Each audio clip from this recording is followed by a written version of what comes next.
terminar a temporada e principalmente para o jogo de domingo diante do São Paulo pela Copa do Brasil?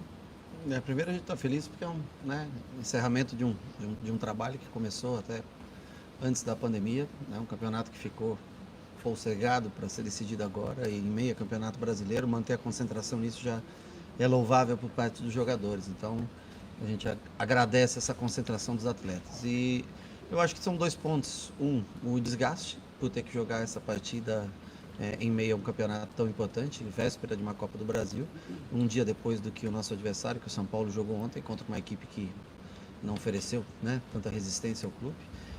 Temos um pouquíssimo tempo para treinar, mas eu acho que o espírito fortalecido, a alma fortalecida pela vitória, né, é um time que eu falo, ele pode não ser tecnicamente o melhor time do Brasil, mas ele é um time que entrega bastante, muita alma, coração. O importante agora é recuperar os jogadores para tentar achar uma estratégia de jogo que consiga dificultar as coisas para o São Paulo no Morumbi.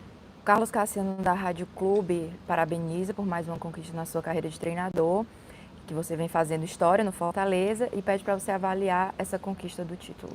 Olha, o campeonato fica meio, né, dividido, né, lógico, né?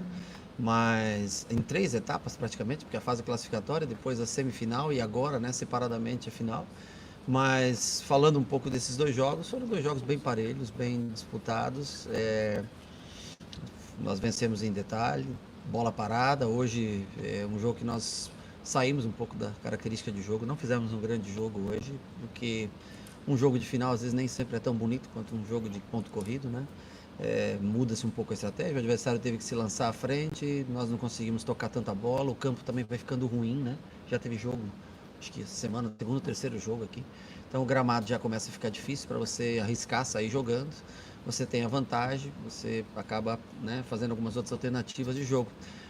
Não é o ideal, mas é o que se faz necessário para ser campeão. Então hoje mudamos a maneira um pouquinho de jogar, mas conseguimos sair daqui com o título. Acho que essa é a análise, né, com relação a esses 2 jogos finais. E importante, 2 vitórias contra o maior rival. Eu acho que isso já no passado, assim, né, nas finais, 2 vitórias, e esse ano novamente 2 vitórias. Eu acho que o torcedor fica feliz, né? Vai dormir contente. Os que dormem, os que conseguem, vão dormir contentes. O Jorge Bruno, do portal Show de Esporte, parabeniza pelo título e fala que foi uma partida decidida nos detalhes. E gostaria que você destacasse quais foram os fatores predominantes para que a sua equipe saísse hoje com o título. Eu acho que nós nos postamos bem na parte de bola aérea, que é o que o Ceará mais explora, né? Até no final do jogo, tentando com o Rodrigão, que fazia tempo que não jogava. Eles já tem Charles, Fabinho, o Thiago e o Luiz Otávio, né? Todos jogadores muito bons do jogo aéreo. Então eles tentaram, no começo do jogo, a marcação-pressão, claro. E depois de uma parte dos 30 a 35 minutos do primeiro tempo em diante, aí muita bola aérea, né?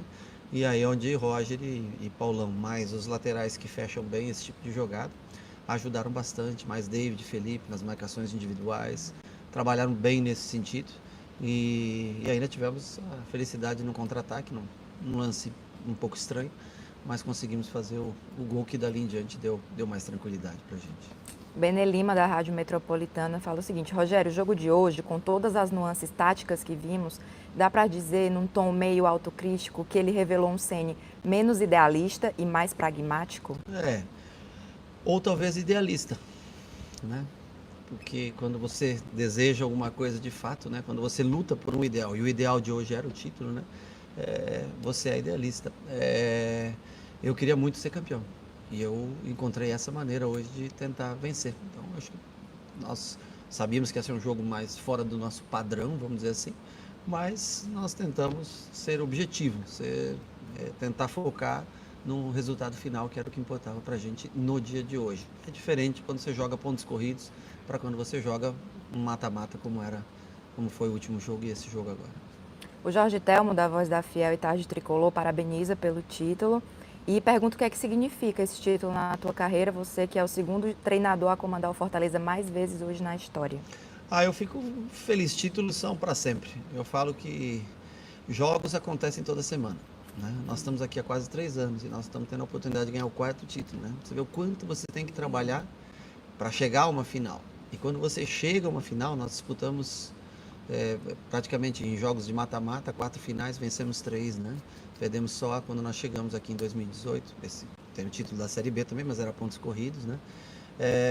Então, assim, o título ele fica eternizado, né? Times campeões são eternizados, né? Às vezes você pergunta um time, até mesmo do São Paulo, que jogou em determinado ano que não ganhou nada, você começa a esquecer jogadores, né?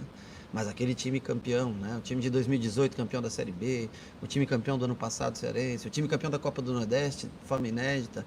Isso o torcedor, eu tenho certeza que lembra, porque ele olha para a parede e vê o quadro lá. Nós conseguimos mais uma vez colocar um quadro na parede, na casa de cada torcedor, lá no Piscina, no nosso refeitório lá, mais uma conquista que a gente teve nesses quase 3 anos de clube. Para finalizar, o Aloysio Lima fala que você hoje utilizou um esquema de jogo mais precavido, apesar de no primeiro tempo a equipe do Ceará ter pressionado. Mas mesmo assim você conseguiu o bicampeonato, foi isso mesmo? Nós utilizamos uma formação muito parecida que utilizamos contra São Paulo e contra Atlético Mineiro. Agora, os jogadores vão cansando, né? Isso é normal. E eles precisavam se expor para o jogo. E o Ceará tem como ponto forte o jogo aéreo. Então eu tenho que me preocupar com esse sentido também. Então quando você dobra no lateral, não é só pela marcação. Eu poderia fazer isso com outros jogadores. Mas o Tinga tem um bom jogo aéreo, o Gabriel um bom jogo aéreo. No segundo tempo, o Carlinhos não podia jogar, não pode, né? Não poderá jogar contra o São Paulo, porque foi expulso. Quem que eu tenho que gastar? Eu tenho que gastar o jogador que eu não vou poder contar com ele na próxima. Então eu poderia ter deixado o Oswaldo aberto e tentar ele fazer essa função de marcação, puxar contra-ataque. Eu preferi deixar 2 velocistas à frente, dobrar as 2 laterais, usando um jogador que infelizmente não vai poder ser útil para a gente no próximo jogo. Se alguém tinha que se desgastar acima do normal, era esse jogador. Então você tem que pensar em todas essas coisas, porque não era só o jogo de hoje. Claro que o título era muito importante, mas você tem que tentar achar soluções para que você tenha uma mínima condição física de competir contra o São Paulo. Só para finalizar de vez, foi falado aqui, mas eu queria que você aprofundasse mais um pouco.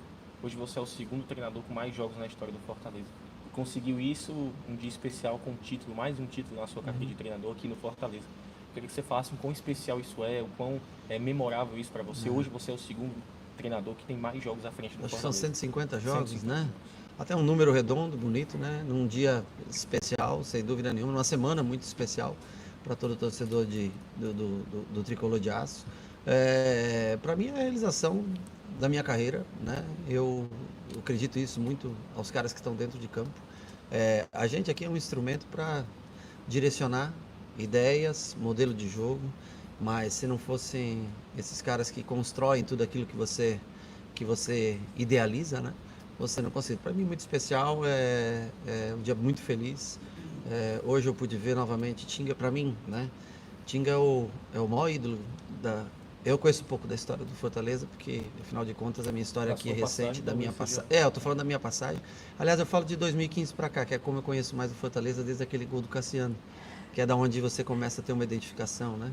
Então, assim, para mim, ver o Tinga fazer um gol, a gente apostar no Tinga numa segunda linha, de novo, e de novo ele fazer um gol como foi na semana passada, eu vejo ele como o maior ídolo da história recente, vou colocar assim, né? Porque pelo fato de desconhecer, assim, profundamente a história do Fortaleza, né? Em décadas passadas, né? E eu sei que teve Rinaldo, eu sei que teve Clodoaldo e tantos outros craques, né?